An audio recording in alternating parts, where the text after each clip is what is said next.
Philip Griffith here with PSG Photo Solutions. This week, Save Your Photos Month, we're talking about keeping up with technology. To keep your photos and memories safe, they need to be kept somewhere other than just your computer or your phone or cloud storage. Keeping a copy on an external storage device provides several benefits. With an external hard drive or solid state drive, one, you get to know exactly what you have and how much you have. You can also easily access all your photos without relying on an internet connection. 3, you have more control over the security of your photos. And 4, you have a backup if a photo goes missing from one of your other devices or locations.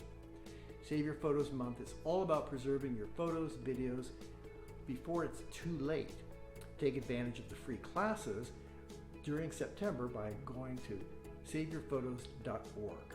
As always, if you have questions, put them in the comments below so that I can help you get started saving your photos to tell your stories so that they will last for generations to come.